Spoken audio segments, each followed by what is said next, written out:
sepanjang hidupku, segenap hatiku hanyalah untukmu. Sungguh nyata kasih-Mu di sepanjang hidupku, dengan darah-Mu Kau tebus dosaku. Sungguh nyata kasih-Mu di sepanjang hidupku, segenap hatiku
Terima kasih Tuhan, kami bersyukur untuk hari yang Tuhan berikan bagi kami. Bersyukur Tuhan boleh memuji, muliakan nama-Mu, beribadah kepada Engkau ya Tuhan. Dan sebentar kami rindu untuk pikiran dan hati kami kembali mendengarkan sabda firman-Mu Tuhan. Kata-kata firman Tuhan yang akan mengubahkan kehidupan kami, yang akan menjadikan kami memfokuskan hidup kami untuk menyembah Engkau ya Tuhan dalam hidup kami ya Tuhan. Sebab kebahagiaan yang sejati, kedamaian yang sejati, ketenangan yang sejati itu berasal daripada Engkau ya Tuhan. Engkau pribadi yang dapat dipercaya, pribadi yang dapat diandalkan dalam setiap musim kehidupan kami. Terima kasih Tuhan, terima kasih. Kami serahkan waktu yang ada ini dalam tangan pengasihan-Mu. Dalam nama Yesus kami berdoa, haleluya, amin. Puji nama Tuhan. Bapak Ibu, kita masih melanjutkan apa yang menjadi tema di sepanjang bulan ini, yakni hidup dengan fokus yang benar. Dan di minggu yang ketiga ini temanya adalah menyembah dalam roh atau mengutamakan diri sendiri. Worshiping in spirit or prioritizing yourself. Nah, Bapak Ibu Saudara-saudari, apa yang menjadi pusat perhatian atau fokus dari kehidupan kita itu akan sangat mempengaruhi keadaan kita. Kalau kita memusatkan perhatian kepada hal-hal yang benar, maka kehidupan kita akan berjalan dengan benar. Nah, begitu juga sebaliknya, jikalau fokus kehidupan kita bersifat kabur, maka semangat juang dalam diri kita juga akan mudah menjadi pudar. Sebagai akibat kita akan menyerah, kalah sebelum mencapai tujuan yang hendak kita capai. Tentang hal tersebut kita dapat belajar dari kehidupan seorang yang bernama Florence Chadwick ya. Yang bersangkutan bercita-cita, ya itu orangnya. Dia bercita-cita menjadi perempuan pertama yang mampu berenang menyeberangi selat sebesar 35 km atau sejauh 35 km antara Pulau Catalina dengan pantai California ya. Nah, upayanya tersebut ia lakukan pertama kali pada tanggal 4 Juli tahun 1952. Tetapi upaya dia untuk menjadi perempuan pertama yang mampu menyeberangi selat sejauh 35 km tersebut gagal. Kemarin saya cerita-cerita sama Pak Philip, dia kalau ke Danau Toba kan nyeberang. Saya bilang, Pak, ada pelampung? Enggak. Waduh Pak, bahaya Pak. Iya Pak, saya dari jauh udah mempersiapkan diri Pak, katanya. Nanti kalau jauhnya sejarah ini saya mau berenang pakai gaya apa, mau berenang begini ya. Nah itu ya saudara. Nah ini dia 35 km saudara, jauh banget ya, jauh banget. Dan dia gagal. Mengapa dia gagal? Karena rupanya ada kabut tebal yang menyulitkan pandangan dia, sehingga dia tidak mampu melihat garis pantai yang menjadi tujuan ia yang harus ia capai. Padahal dia udah berenang selama 16 jam. Bayangin saudara, saya kalau berenang 15 menit ada kram kaki saudara. Dia berenang sejauh sudah berenang 16 jam. Nah karena dia nggak nampak itu mana garis pantai yang mau dia tuju itu, dia menyerah. Nah karena dia menyerah, dia melambaikan tangan, akhirnya kapal atau perahu penyelamat pun mengangkat dia naik ke kapal. Dan setelah dia di kapal, baru dia menyadari saudara, ternyata ia tinggal 1 kilometer lagi sampai kepada tujuannya. Tinggal berapa? 1 kilometer lagi. Sebenarnya bukanlah sesuatu yang sulit. Kenapa? Karena 34 kilometer sudah ia lalui. Hanya saja karena kabut atau kabut yang tebal itu merusak pandangannya, ia nggak nampak garis pantai yang mau ia tuju. Sebagai akibat ia menyerah. Ya. Tentang hal tersebut dia berkata seperti berikut, I'm not making excuse, if only I had seen the land, I could have made it. Saya tidak mencari-cari alasan katanya. Tetapi kalau saja saya dapat melihat, saya akan mampu mencapainya. Jadi problemnya adalah ketika ia tidak mampu melihat atau tersamarkan, terkaburkan oleh kabut yang begitu tebal. Nah,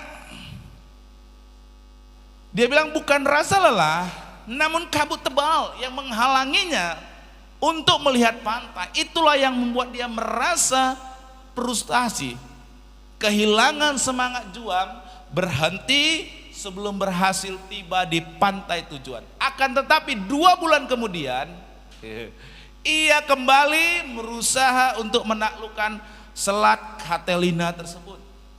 Nah, keadaannya tetap sama. Hari itu kabut yang tebal kembali menyelimuti wilayah tersebut.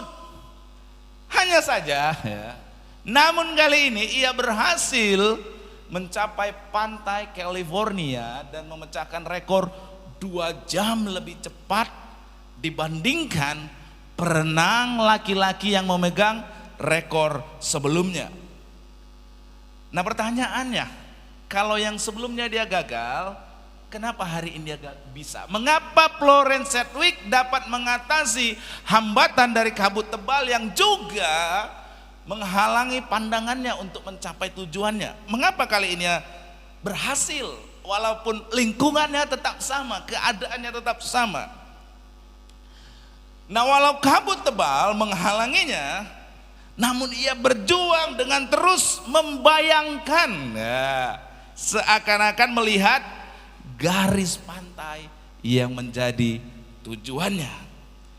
Memfokuskan hati kepada tujuan yang seharusnya dan bukan pada kabut yang ada di sekitarnya. Nah, sebagai akibat sikap itu menumbuhkan pengharapan dan membangkitkan semangat juang yang tidak berakhir dalam kesia-siaan. Kalau sebelumnya ia karena tidak mampu melihat, kali ini dia membayangkan, dia bisa melihat garis pantai tersebut. Walaupun keadaan kabut tebal, dia membayangkan garis pantai tersebut. Sebagai akibat, ia mampu mencapainya. Padahal lingkungannya tetap sama, keadaan kabutnya tetap sama. Nah, Bapak Ibu Saudara-saudari, ada kalanya kesukaran itu membuat mata kita tidak dapat memandang hari esok. Nah, dalam situasi yang demikian, arahkanlah perhatian dan fokus kehidupan kita kepada Tuhan. Katakan, kepada Tuhan. Di antaranya dengan apa?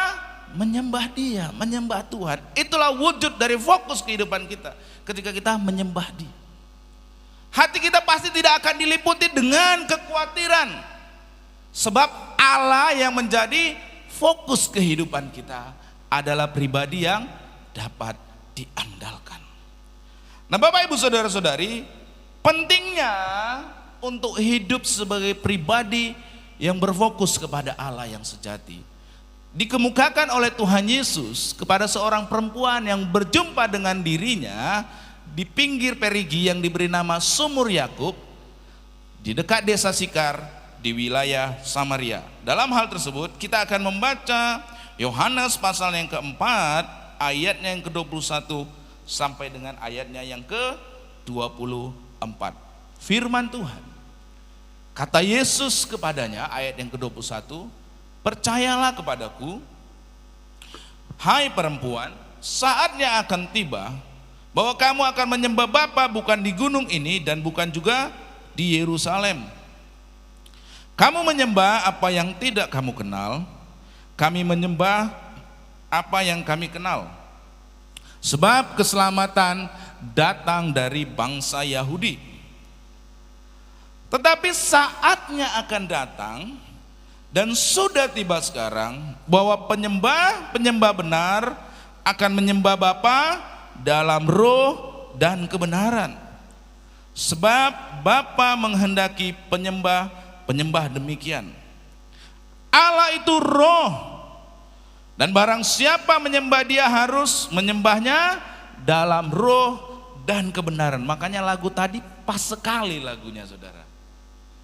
Ku tinggikan Engkau Tuhan melebihi segalanya, lebih dalam ku menyembah dalam roh dan kebenaran selamanya. Dan memang ini yang Tuhan Yesus tekankan, bahwa saatnya akan datang dan memang sudah tiba sekarang, bahwa penyembah yang benar akan menyembah Bapa dalam roh dan kebenaran.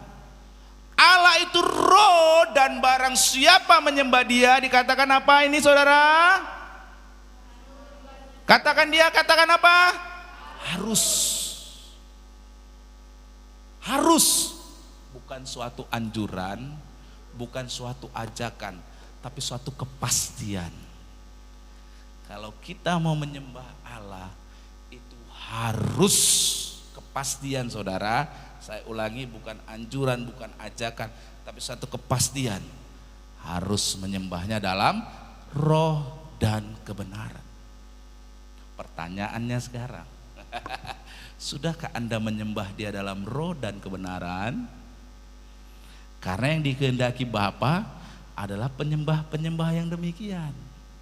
Kan begitu kan? Orang yang menyembah Allah, Allah itu roh, dikatakan harus. Bukan kalau mau, kira-kira, seandainya, kalau bisa. Enggak. Kalimatnya apa? Harus. Suatu kepastian saudara. Harus menyembahnya dalam roh dan kebenaran. Nah, oleh karena itu Bapak Ibu, ya, di dalam ayat-ayat tersebut Tuhan Yesus mengutarakan ada 5 kebenaran penting yang akan mengubah fokus kehidupan dari perempuan Samaria tersebut, dan yang menjawab rasa dahaga akan kebahagiaan dalam dirinya. Nah, 5 pelajaran yang akan kita pelajari di sepanjang bulan Oktober ini, dan yang akan memampukan kita untuk memandang hari esok tanpa berputus asa. Di minggu yang pertama, kita belajar bahwa Allah menghendaki penyembah yang benar. Saya ulangi, bahwa Allah menghendaki penyembah yang benar. Bukan sekedar penyembahan, tetapi orang yang hidup sebagai penyembah, yang memfokuskan hidupnya kepada Tuhan. Bukan orang yang sekedar melakukan atau doing, namun orang yang menjadi atau being. Bukan Kristen seolah-olah. Saudara masih ingat? Ke gereja setiap hari Minggu, orang memuji Tuhan, dia memuji Tuhan. Orang bilang haleluya, dia haleluya, ya kan? Apalagi mendengar khotbah, dia mengangguk-anggukkan kepala. Tetapi yang dia lakukan tidak berasal dari hatinya.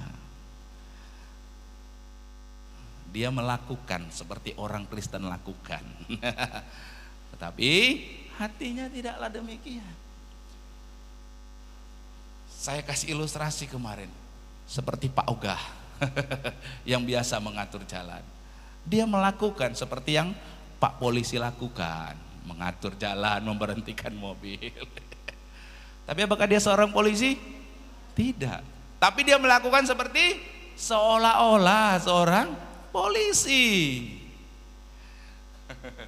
Apakah dengan melakukan seolah-olah seperti seorang polisi, dia adalah seorang polisi? Tentu tidak. Tetapi kalau dia seorang polisi, apalagi polisi lalu lintas, pasti dia akan melakukan pengaturan jalan lalu lintas. Demikian juga penyembahan itu belum tentu menjadi seorang penyembah. Melakukan penyembahan itu belum tentu seorang penyembah, tetapi seorang penyembah pasti akan melakukan penyembahan. Amin. Bukan orang yang sekedar melakukan. Jangan hanya jadi orang Kristen yang melakukan saja atau doing, namun memang benar-benar menjadi seorang atau being. Jangan menjadi Kristen seolah-olah. Dan yang kedua, penyembah yang benar adalah para penyembah yang menyembah Allah yang sejati. Dan kita mempelajarinya di minggu yang lalu, siapakah Allah yang sejati. Dan bahwasanya keadaan hati kita akan menjadi seperti keadaan dari pribadi yang kita sembah dan kita cintai. Kalau kita Tuhannya, ilahnya itu adalah uang, maka keadaan hati kita pasti ditentukan ada atau tidak adanya uang. Karena siapa yang Anda cintai, siapa yang Anda utamakan akan sangat mempengaruhi keadaan hati Anda. Kalau dalam hidup Anda yang paling utama, yang paling saudara andalkan adalah sahabat saudara. Ketika sahabat tersebut hilang entah kemana, maka hati Anda gundah gulana tak karuan. Tetapi kalau orang yang memfokuskan hidupnya yang paling utama adalah Tuhan, tak ada uang, saya tetap sukacita. Kalau yang menjadi fokus utamanya yang ia cintai adalah Tuhan, teman datang silih berganti, tidak masalah. Kenapa? Karena ada Tuhan, amin. Demikianlah, itulah kebenarannya Bapak Ibu. Dan kita belajar minggu lalu, siapakah Allah yang sejati? Dia adalah pribadi yang maha kuasa, maha tinggi. Dia pribadi yang begitu mengasihi kita. Dan dia adalah pribadi yang tidak memerlukan apapun, yang tidak bergantung pada apapun juga. Dia adalah Allah yang self-sufficient, Allah yang cukup dengan dirinya sendiri. Yang ketiga kita belajar nih, hari ini kita belajar bahwa penyembah yang benar akan menyembah Allah di dalam roh. Katakan, akan menyembah Allah di dalam roh. Seorang penyembah yang sejati akan menyembah Allah di dalam roh.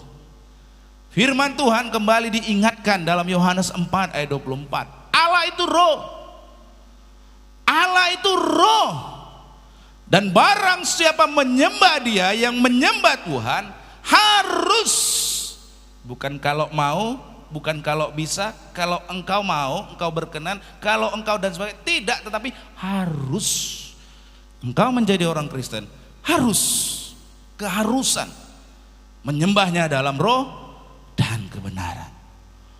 Orang yang menyembah Allah yang sejati harus, kalimatnya haruslah, menyembah Dia dalam roh dan kebenaran. Nah, berdasarkan ayat-ayat yang sudah kita baca tadi Bapak Ibu dalam Yohanes 4 ayat 21 sampai 24, di dalam hal tersebut ada 3 hal yang bisa kita tarik Bapak Ibu. Bahwa Allah menghendaki, yang pertama, orang menyembah Dia bukan hanya dengan tubuh jasmaninya saja. Saya ulangi, Allah menghendaki yang pertama, orang menyembah Dia bukan hanya dengan tubuh jasmani saja. Nah, roh dan tubuh jasmani adalah 2 unsur yang berbeda dalam kehidupan manusia. Secara jasmani nih yang seperti kita lakukan, kita bisa saja seolah-olah beribadah, namun roh kita tidak ikut menyembah. Itulah penyembahan yang seolah-olah, atau bukan penyembah yang benar atau sejati. Penyembahan yang seperti demikian adalah tidak berarti atau sia-sia di hadapan Tuhan. Kalau yang saudara pernah belajar Dika, pasti saudara ingat cerita ini saudara. Satu kali seseorang di dalam mimpinya, dia dibawa malaikat beribadah ke dalam suatu gereja. Di dalam beribadah itu dia melihat para pemain musik, ya kan, pemain drum, pemain gitar, keyboard, semuanya bermain musik dengan penuh semangat. Dia juga melihat song leader atau pemimpin pujian begitu bersemangat memuji-muji Tuhan. Lalu dia juga lihat setelah itu pendetanya atau pengkhotbahnya, penyampai berita Injilnya juga begitu semangat menyampaikan firman Tuhan. Hanya saja dia berkata kepada malaikat yang di sebelahnya yang membawa dia tadi ke tempat beribadah. Dia katakan seperti ini saudara, mengapa tidak terdengar suara praise dan worship maupun suara khotbah dari pendeta tadi. Kok nggak ada suaranya? Malaikat itu pun menjawab, katanya, sama. Kami yang di surga pun sama sekali tidak mendengar suara mereka. Karena apa? Ketika jemaat ini sedang melakukan ibadah, pikiran dan hati mereka tidak melakukan ibadah. Mereka hanya melakukan ibadah secara jasmani saja. Itu sebabnya kamu lihat mereka begitu bersemangat. Tapi tidak ada suara yang kedengaran. Kenapa? Karena mereka hati dan pikirannya tidak ada di sana. Melakukan ibadah, namun bukanlah para penyembah Allah yang sejati. Makanya saudara, hati-hati kita. Jangan-jangan kita nampaknya semangat memuji Tuhan, di surga sana tak kedengaran suara kita. Karena apa? Sedang memuji Tuhan, pikiran kita sedang melayang-layang, mengambang kemana kemari. Nanti aku bisa pulang gereja, memang tangannya gini, bertepuk tangan.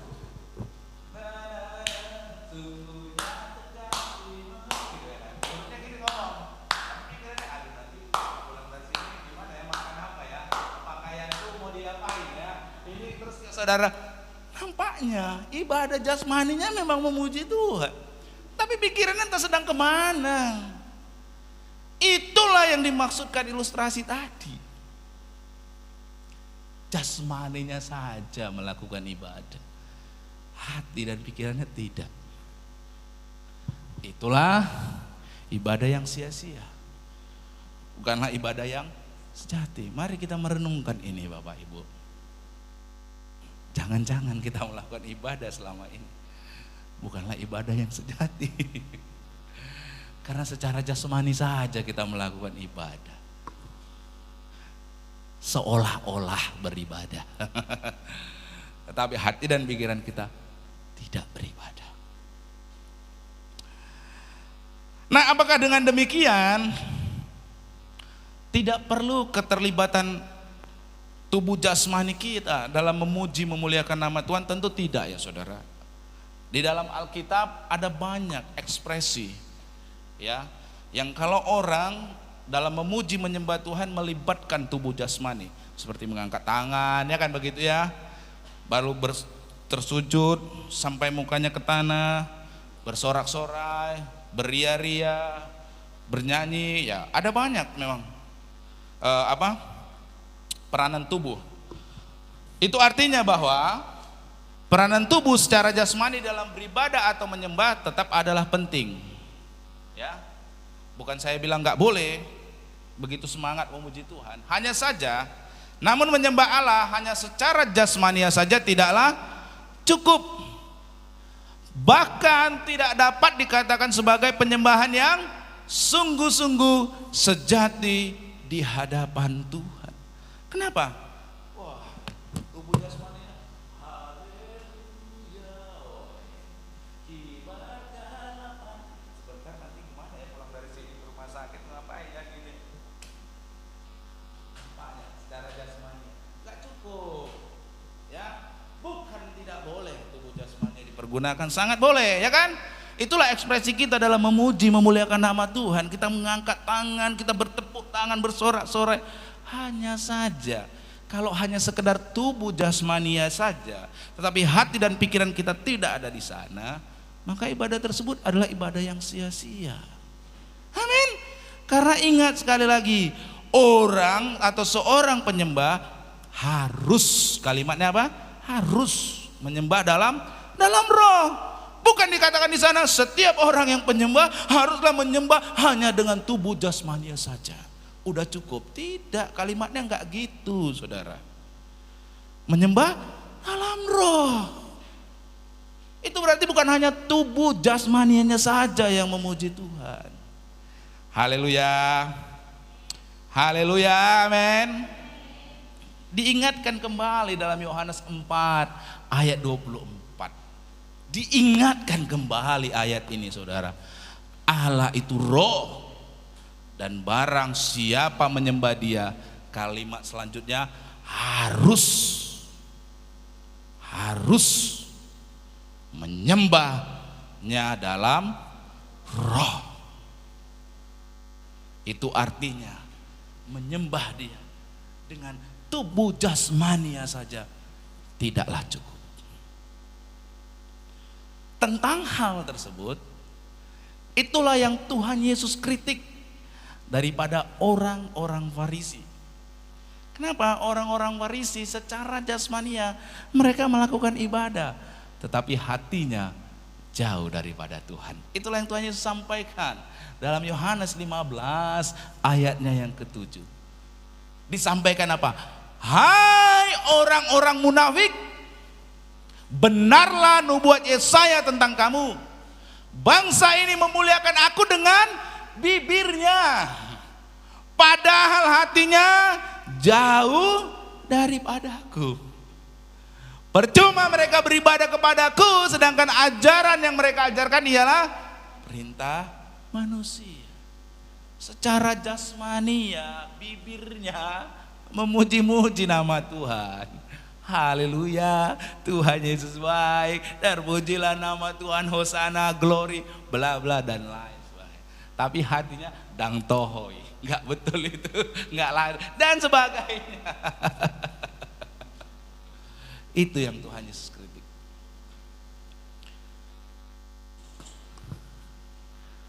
Orang yang menyembah Allah dalam roh tidak menyembah dia hanya dengan tubuh jasmania saja. Amin. Tidak hanya cukup dengan tubuh jasmania saja. Dan yang kedua, Allah menghendaki agar orang yang menyembah Allah ini bukan hanya dengan emosi belaka. Bukan berarti dalam beribadah tidak melibatkan perasaan atau emosi. Bukan ya Bapak Ibu. Ibadah sebagai ungkapan penghormatan, ucapan syukur dan kasih kepada Tuhan tentu haruslah melibatkan perasaan kita. Itu sebabnya Tuhan Yesus sampaikan dalam Matius 22 sampai dengan Matius 22 ayatnya yang ke-37, Tuhan Yesus berkata seperti ini, kasihilah Tuhan Allahmu dengan segenap hatimu dan dengan segenap jiwamu dan dengan segenap akal budimu. Nah, mengasihi Tuhan yang kita ungkapkan melalui ibadah tidaklah mengabaikan emosi atau perasaan dalam diri kita. Namun ibadah yang dilakukan hanya sekedar dengan emosi saja bukanlah suatu ibadah yang sejati di hadapan Allah. Nah Bapak Ibu Saudara-saudari, kaitan antara perasaan atau emosi dan beribadah ini kerap kali melahirkan dua pandangan dalam gereja. Ya, yang pertama adalah kecurigaan berlebihan terhadap emosi, mengakibatkan larangan untuk memuji Tuhan dengan lagu yang dinyanyikan secara berulang-ulang. Karena tidak boleh melibatkan emosi, maka dari bait pertama, kedua, ketiga, keempat sampai 5 harus berubah semua baitnya. Karena kalau dibuat berulang-ulang nanti orang terbawa emosinya. Sehingga lagu nggak boleh begitu. Lagu itu dari awal sampai habis itu berubah semua. Ya. Karena apa? Beranggapan menyanyikan lagu secara berulang-ulang dengan kalimat yang diulang, maka tindakan itu memancing emosi.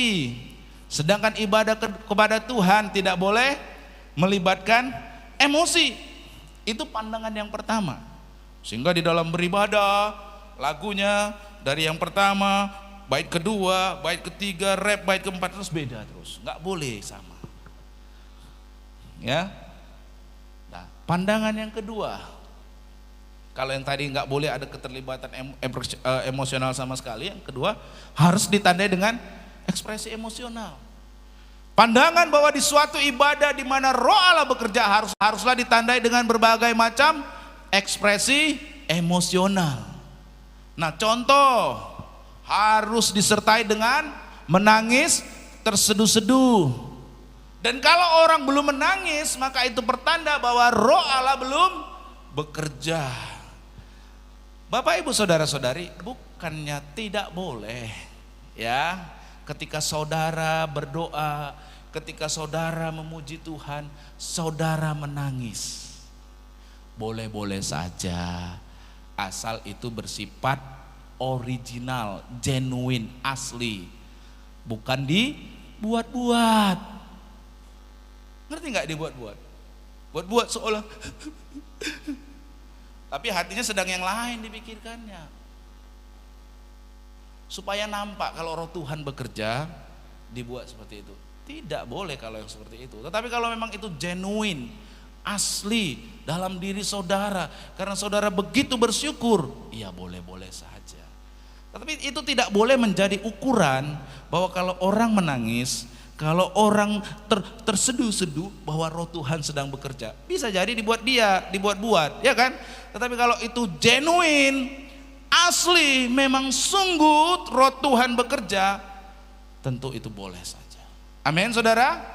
Bukan tidak boleh. Tetapi kalau terlalu ekstrim, kalau ibadah itu harus nangis melulu, jadi akhirnya dibuat-buat, tidak genuine, tidak asli, dipaksakan, ya, maka itu bukan ibadah yang sejati.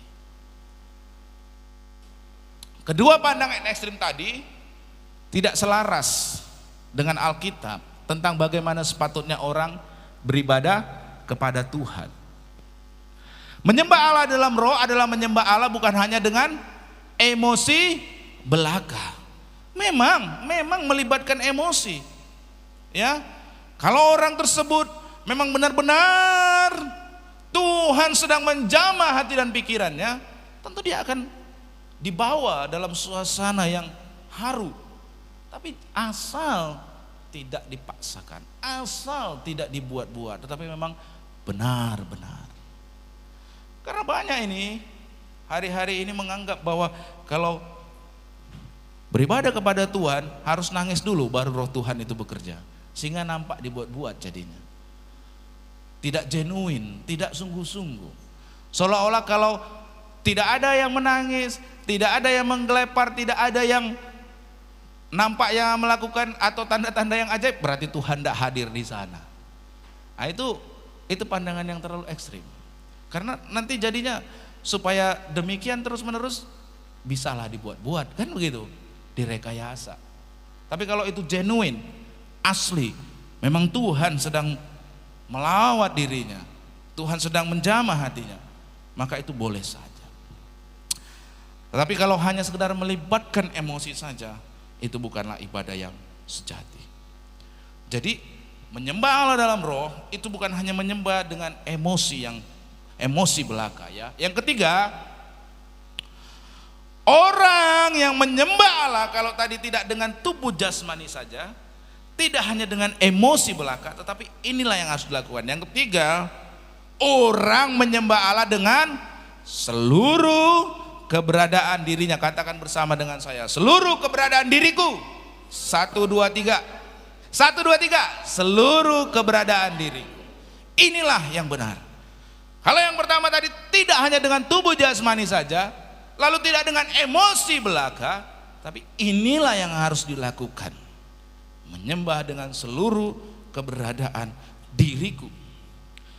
Sekali lagi diingatkan dalam Yohanes 4 ayat 24. Allah itu roh, dan barang siapa menyembah dia harus menyembahnya dalam roh dan kebenaran. Nah, kata roh dalam bahasa Yunani itu adalah pneuma.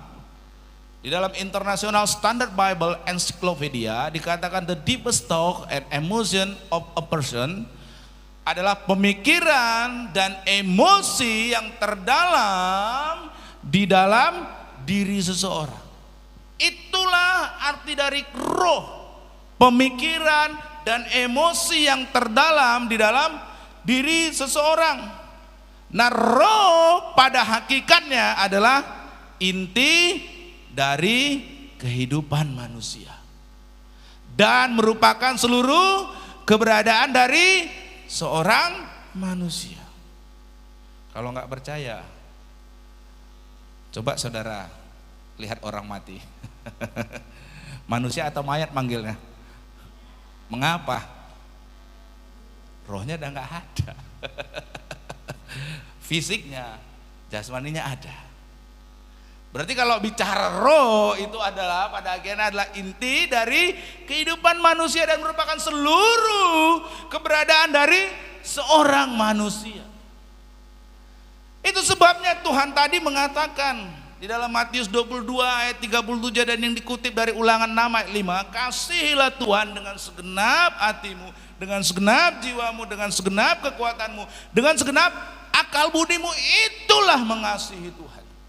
Seluruh tubuh dan jiwa, berarti seluruh aspek, yaitu apa? Akal budi, kekuatan, jiwa, hati harus terlibat. Bukan tubuh jasmaninya saja, bukan hanya sekedar emosi belaka, tetapi harus terlibat seluruh aspek. Akal budi, pikirannya memang memuji dan menyembah Tuhan, kekuatannya, jiwanya, hatinya. Jangan tubuh jasmani, haleluya. Pulang dari sini mau makan apa ya? Nanti hari Senin mau kerja apa ya? Nanti anakku gimana? Memang jasmaninya, tapi tidak seluruh keberadaan dirinya. Kenapa? Jasmaninya sedang memuji Tuhan, tapi dan hati dan pikirannya tidak tahu sedang kemana. Haleluya.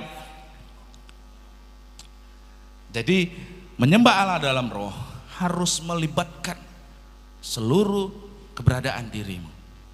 Itulah menyembah Allah yang secara roh, ya. Minggu depan belajar nanti menyembah Allah dalam kebenaran. Tapi minggu ketiga ini khusus kita fokus menyembah Allah dalam roh. Karena itu keharusan. Nah, hal inilah yang acap kali terkikis ketika orang melakukan ibadah secara online. Nah, memang melakukan ibadah secara online itu sendiri tidaklah keliru. Kayak kemarin kita masa pandemi, masa Covid gitu, pandemi Covid ya. Ya tentu tidak salah, ibadah online itu sangat menolong kita untuk beribadah kepada Tuhan. Namun patut disayangkan, acap kali dalam beribadah secara online, orang tidak sungguh-sungguh beribadah kepada Tuhan. Saya ulangi, namun patut disayangkan, acap kali dalam beribadah secara online, orang tidak sungguh-sungguh beribadah kepada Tuhan. Karena apa? Karena sedang dia menonton ibadah, tapi dia menyambil. Sambil nonton ibadah, sambil makan camilan. Sambil ibadah, dia sedang membalas WA dan SMS. Sambil dia menonton ibadah, dia sambil bertelepon. Sambil dia beribadah, dia sambil tidur-tiduran. Itu bukan lagi Kristen seolah-olah, tapi Kristen sambilan. Iya, itu bukan Kristen seolah-olah lagi, tapi Kristen sambilan. Nah, inilah yang sering terjadi, saudara.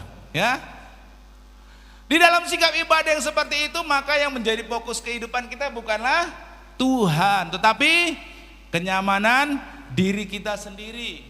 Sebaliknya dari menyembah Tuhan, justru kita mengutamakan diri kita sendiri. Dan hal ini juga bisa terjadi di ibadah onsite. Amin. Jangan jadi Kristen sambilan ya. Amin. Jangan juga jadi Kristen seolah-olah, tapi menjadi Kristen yang sejati. Menyembah Allah dalam roh dan kebenaran yang sungguh-sungguh, dengan seluruh keberadaan kita. Nah, mari kita menyembah Allah.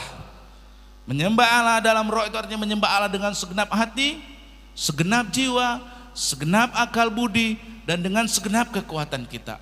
Artinya tangan kita memang masih bisa diangkat memuji Tuhan, angkatlah saudara. Jangan kalau angkat yang berat-berat ini tangan kuat kali. Tapi kalau untuk mengangkat tangan memuji Tuhan kayaknya berat kali, saudara. Kalau ngangkat beban yang berat, wah kuat nih tangannya.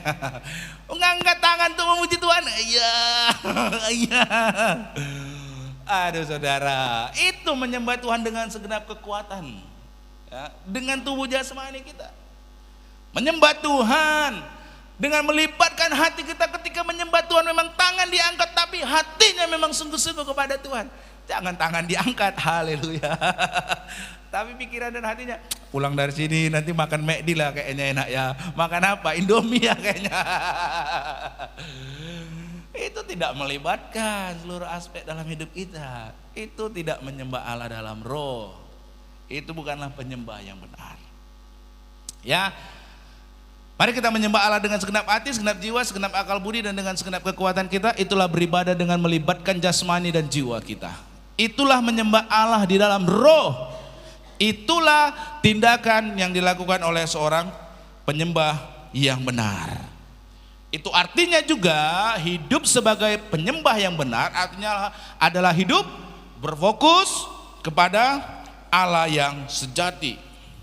Ibadah yang berfokus kepada Tuhan akan mengakibatkan hidup kita mengalami kebahagiaan. Dan itulah yang akan membuat kita tidak terpengaruh oleh keadaan di sekitar kita. Dalam hal ibadah atau penyembahan yang menyelibatkan seluruh diri kita, seringkali pikiran kita tidak mampu lagi mengungkapkan kasih dan kekaguman kita kepada Allah dengan kata-kata. Nah, di saat itulah seperti yang Tuhan sampaikan, Paulus tulis di dalam kitab Roma ya, di saat itulah Roh Kudus menolong kita berdoa dan memuji Allah dengan keluhan-keluhan yang tidak terucapkan. Nah, manfaat dari berdoa dan memuji Allah dalam bahasa roh adalah agar dapat berdoa dengan lebih baik. Mengapa? Karena tidak lagi tergantung dan dibatasi keterbatasan perbendaharaan kosakata maupun oleh keterbatasan dalam berbahasa. Tetapi jangan dibuat-buat. Saya ulangi, jangan dibuat-buat. Jangan dipaksakan. Harus genuine, harus asli. Kalau memang orang tersebut dilawat Tuhan dengan sungguh-sungguh, tidak dibuat-buat, tidak direkayasa, tidak dipaksakan, tidak seolah-olah, pasti akan berbeda. Amin. Nah, jadi menyembah Allah dalam roh tidak hanya menyembahnya dengan tubuh jasmani saja, tidak menyembahnya hanya dengan emosi belaka, tetapi menyembah dengan seluruh aspek kehidupan kita. Hati, akal budi, kekuatan jiwa kita, kita pakai, kita arahkan, kita fokuskan semuanya kepada Tuhan. Jadilah Kristen yang sejati. Jangan jadi Kristen yang seolah-olah. Jangan jadi Kristen yang sambilan. Amin saudara. Amin. Mari kita tundukkan kepala, kita bersatu dalam doa. Terima kasih Tuhan. Terima kasih Tuhan. Kami belajar di minggu yang ketiga ini bahwa di dalam kehidupan kami sebagai penyembah yang benar, kami haruslah menyembah Allah di dalam roh. Roh yang merupakan inti seluruh keberadaan kami, seluruh kehidupan kami, yang di dalamnya terkandung hati, pikiran, jiwa, akal budi, kekuatan. Kami tidak mau beribadah kepada Tuhan hanya sekedar tubuh jasmani saja, atau hanya sekedar emosi belaka. Tapi kami mau benar-benar sungguh-sungguh ketika kami beribadah kepada Tuhan. Tubuh, jiwa, hati, pikiran, kekuatan, akal budi kami benar-benar memuji dan menyembah Tuhan. Itulah yang Tuhan kehendaki. Itulah penyembah-penyembah yang benar. Dan yang Engkau kehendaki ya Tuhan adalah penyembah yang demikian. Penyembah yang menyembah Allah dalam roh dan kebenaran. Terima kasih Tuhan. Biar kami menjadi penyembah-penyembah yang sejati, menjadi orang Kristen yang sejati, bukan orang Kristen yang seolah-olah melakukan, namun hati dan pikiran kami tidak ada di sana. Itu adalah ibadah yang sia-sia di hadapan-Mu ya Tuhan. Terima kasih Tuhan, terima kasih, biar ini semakin memotivasi kami lagi Tuhan, untuk lebih fokus, untuk lebih sungguh-sungguh lagi kepada Engkau ya Bapa. Terima kasih Tuhan Yesus, terpujilah nama-Mu. Kami mengucap syukur dan berdoa. Haleluya. Amin.